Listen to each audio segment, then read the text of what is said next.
So last Saturday, my friends and I decided to host a potluck dinner, partly as an excuse to see who could outdo Tina's famous 7-layer dip. Spoiler, nobody.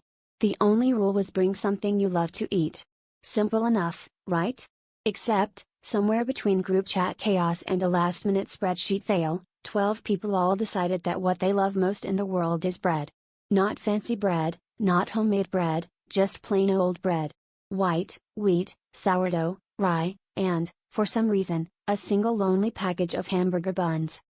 When we all started arriving, there was an awkward silence as each person pulled a loaf out of their bag and watched the next person do the same. The kitchen table looked like the carb section of a grocery store exploded. I tried to cover up the redundancy by announcing it's a bread festival now. But even the gluten intolerant among us looked a little pale. That's when Mark, ever the optimist, said, "Hey, let's make sandwiches. We have so many possibilities." He said it with the enthusiasm of a man who's never tried a rye and hot dog bun combo. So, fueled by peer pressure and a rapidly approaching expiration date, we began inventing sandwiches.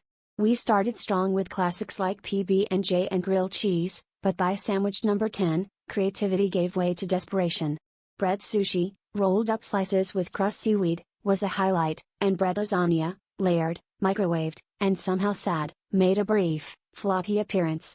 But the pièce de résistance was Mark's masterpiece, the bread 2 slices of bread with, you guessed it, a slice of bread in the middle.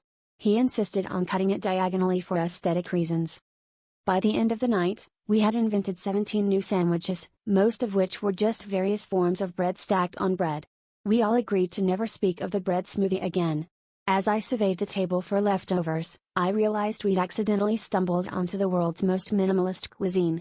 Next time, I'm making sure someone brings soup, because after this potluck, we all learned the hard way, you can't make a meal out of just loaf.